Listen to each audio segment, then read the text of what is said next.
Now let's talk about pregnancy between two willing partners. Y'all have sex, girl gets pregnant, guess what? That was no accident. I don't care how much birth control you use. I don't care how many layers of condoms you must have put on. I don't care. If you got pregnant, that was no accident. Why? Because remember, the primary function of sex is to reproduce. If you engage in the acts of sex and you end up pregnant, that was no accident. That was supposed to happen. Now, if you want to call that a mistake, that's fine. But what I don't understand is why make the child pay by penalty of death by your mistake? Now, I like the way Al Bundy talked about using birth control. He says the pill is a great form of birth control. You take it and you stick it between your knees and you hold them together. Now, if that couple feels like they made a mistake and feel they're not ready to raise that child, then bless that child with a family who's ready and willing to raise that child. And of course, you have some people who say, oh, that's just so cold-blooded. How could you give up a child that way? Wow, man. Is killing the child in the dark more warm and fuzzy? You have some people who say, well, what if the child's going to be born with Down syndrome or paraplegic or whatnot? Look, y'all, most children are born in a normal state of health. Why would you employ death as a potential event to befall all children just because a small minority of children are born not within the normal state of health? And who are you to pass judgment on that child and decide whether or not they're going to enjoy their life or not? You're pro-choice, remember?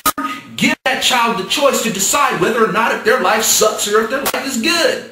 Now, this whole thing about pro-choice, come on, y'all. Won't y'all just call it what it is? Don't try to tell me that it's the choice for equal pay and all that sort of stuff, because that's not a choice that you make for yourself. That's somebody else coming to the conclusion that you deserve equal pay, which you do. But let's get down to the nitty-gritty. When we're talking about choice, we're talking about choices that we make for ourselves, which means that the only choice that you guys are talking about is your right to kill a child.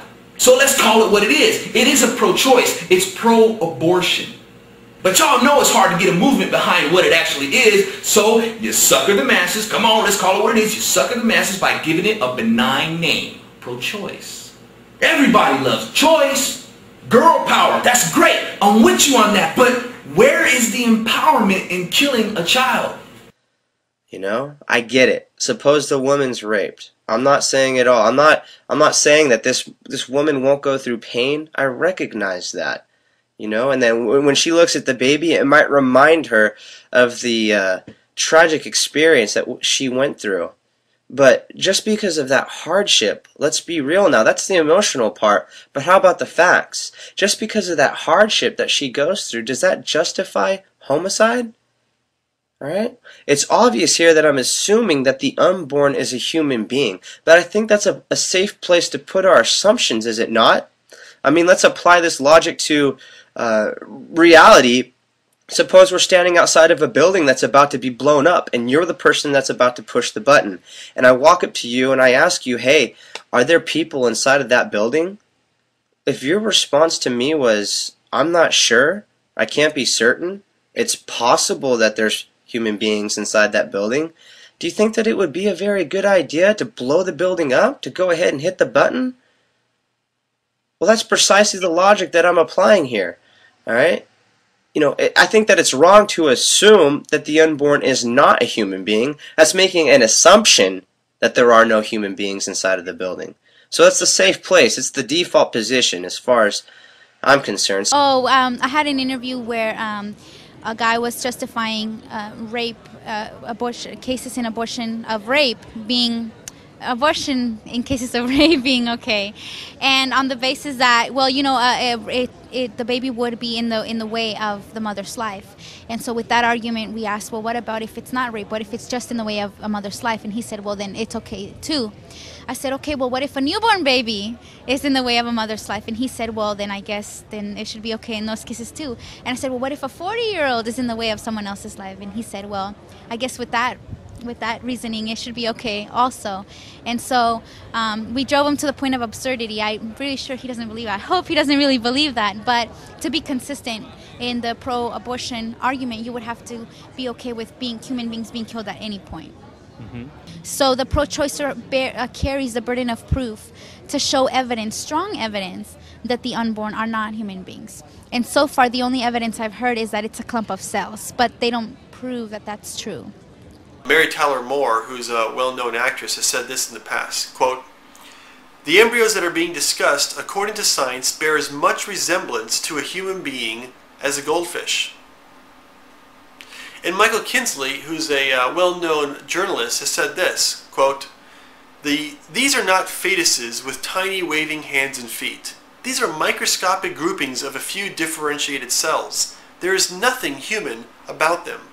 Or take Ron Reagan, son of President Ronald Reagan, who at a 2004 Democratic National Convention said the following, quote, "These cells are not, in and of themselves, human beings. They have no fingers and toes, no brain or spinal cord." And their message is clear.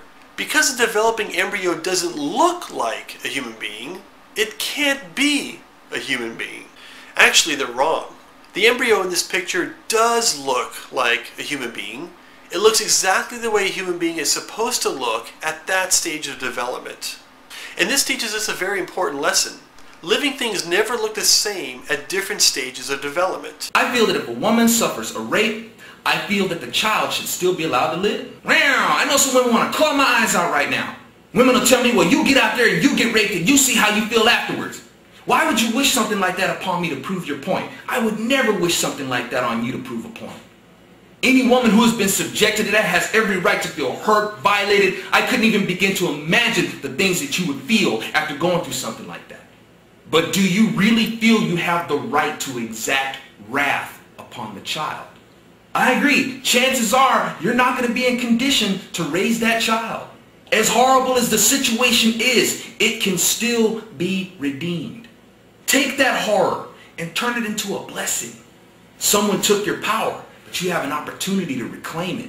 But how do you want to use this power? Do you want to use the power to exact wrath upon the child? Or do you want to take that power and make that child a blessing to another family? Or make a family a blessing to that child? And believe me, y'all, you know I've taken into consideration, what if it was my wife? Would I be filled with hate? Hell yeah. I would hate the person who did it. I would hate the circumstances. But I can't hate the child. The child didn't do anything. Now, we get made fun of because we say exercise abstinence. Why do we get made fun of for that when everybody knows that it's the only method that works every time it's tried? And teenagers, of course, have it a lot worse today. You know the spiel. It's only sex. It ain't no big deal. I wish I would have realized, and I want to get kids to realize today, that if it's no big deal, why are you in such a hurry to have it? Have you ever heard someone say that they support abortion because they don't want to take away women's choices? What this statement fails to grasp is that abortion takes away a lifetime of choices for an unborn child. If we want to talk about women's empowerment, we must address the millions of little girls and little boys who have been denied a lifetime of choices in their very lives. That is one of the many reasons why I'm pro-life. So what is the unborn is the key question. Let me answer that question for you from science. The science of embryology proves that from the moment of conception, the unborn is a human being just like you and me. And we know the unborn is alive because it meets the biological criteria for a living organism. It grows, it responds to stimuli, it metabolizes nutrients and transfers it into energy. We also know that the unborn is a unique individual, distinct from the mother's body. Now, the unborn has its own unique genetic fingerprint, for example, and that means every cell in its body is genetically different than every cell in its mother's body. The unborn also has its own brain, its own heart, its own lungs, its own blood and circulatory system. In fact, the unborn can have a different race than the mother. You can have an African-American child growing inside a Swedish mother. In fact, the unborn can be conceived outside of the mother in a petri dish and then later implanted inside the mother, which is further testimony that the unborn is a separate, unique, distinct organism, separate from the mother. We also know that the unborn is a human type of being, and we know this by two ways. First is that its genetic signature tells us that the unborn is a human being from the very first stage of development, the zygote level. Second of all, science tells us that species reproduce after their own kind, meaning if two dogs get together and mate, they produce another dog, right? If two lions get together and mate, they produce another lion. My wife and I have two children, and though we may have wondered whether we're going to have a boy or a girl, it's not like we ever wondered whether we're going to have a human or not. It's like we were surprised that a human baby came out, because we know human beings reproduce after their own kind.